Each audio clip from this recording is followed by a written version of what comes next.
Hi అండి, అందరికీ నమస్తే. ఈరోజు మనం తిరుప్పావై అయితే నేనైతే తిరుప్పావైలో ఉండే 5వ పరిసరంలో అర్థమైతే ఏంటో ఈరోజు చెప్పాలనుకుంటా ఉన్నానండి.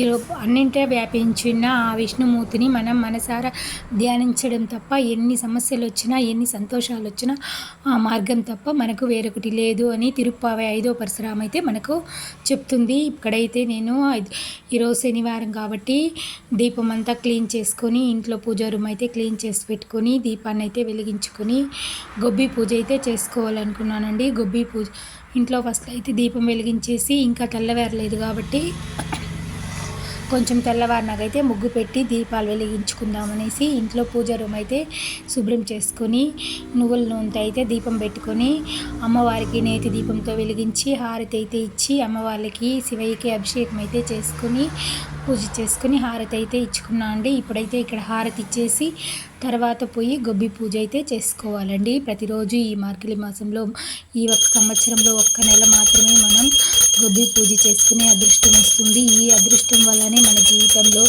మన కుటుంబాలు సంతోషంగా ఉండాలి అన్నా, మన ఫ్యామిలీలో ఎటువంటి సమస్యలు రాకుండా తలెత్తకుండా మనం నవ్వుల పాలు కాకుండా సంతోషంగా ఉండాలి అన్న ఈ మాసంలో విష్ణుమూర్తిని ఆరాధిస్తే మన సమస్యలన్నీ తొలగిపోతాయి. విష్ణుమూర్తిని ఆరాధించిన చోట ఆ లక్ష్మీదేవి ఖచ్చితంగా అడుగుపెట్టి వస్తుంది. మనం ఆ తల్లిని పిలవకపోయినా ఆ తండ్రిని పిలిచినాం కాబట్టి ఆయన సర్వాంతర్యాం కాబట్టి ఈ మాసంలో మార్గళి మాసంలో మనం తిరుప్పావై చదువుకొని ఆ స్వామిని అర్చిస్తే ఆ తల్లి ఆయన వెనకే మన ఇంటికి అయితే వచ్చేస్తుంది. ఇప్పుడైతే బాగా తెల్లవారిపోయింది. ఇక్కడైతే గొబ్బి పూజ అయితే చేసుకోవడానికి ముగ్గు అయితే పెట్టుకునేసాను. ఈ విధంగా మేము ప్రతి మార్గళి మాసంలో 30 రోజులు ఆవు పేడతో చేసిన పిడికలతో ముద్దలు పెట్టి ఇంతకుముందు అయితే గుమ్మడి పువ్వులతో ఎర్ర గుమ్మడి పువ్వులతో అయితే పూజ అయితే చేసుకునేది. మేము చిన్నప్పుడు అయితే గొబ్బి పాట పాడుకుంటూ గొబ్బీలు తట్టుతూ ఇంటి దగ్గరంతా అందరి ఇళ్ళకు వెళ్ళి బియ్యం అయితే తీసుకొని డబ్బులు అయితే తీసుకొని 4-5 పిల్లలుగా చేరి అందరూ పంచుకునేవాళ్ళు.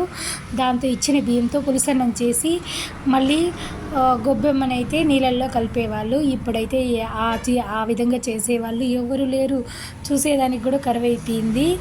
అంత కాలం మారిపోయింది. ఇప్పుడు మళ్ళీ మనం పాత పద్ధతుల్లో అయితే మళ్ళీ తర్వాత కూడా ఇప్పుడు పాత పద్ధతులు వచ్చే మాదిరి ఉంది ఈ కలికాలంలో.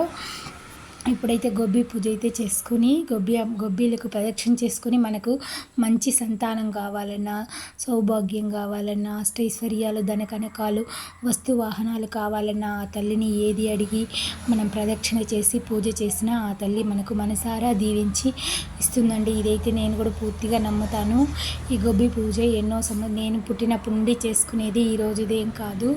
ఈ గొబ్బి పూజ చేయడం వల్ల మనకి ఈ మార్గళి మాసంలో ఆ లక్ష్మీనారాయణల అనుగ్రహం అయితే కలిగి ఆవు పేడలో గౌరమ్మ ఉంటుంది కాబట్టి ఆ మహాలక్ష్మీదేవి అనుగ్రహం అందరికీ ఉండాలని, అందరూ బాగుండాలి, అందులో మనం ఉండాలనేసి కోరుకుంటూ ఈ మాసంలో గోమాత సేవ చేసిన విష్ణుమూర్తిని ఆరాధించిన మన ఇంటికి లక్ష్మీనారాయణల అనుగ్రహం కలుగుతుంది. ఈ వీడియో నచ్చిందంటే ఒక లైక్ చేయండి, మీ ఫ్రెండ్స్ అండ్ రిలేటివ్స్కి షేర్ చేయండి.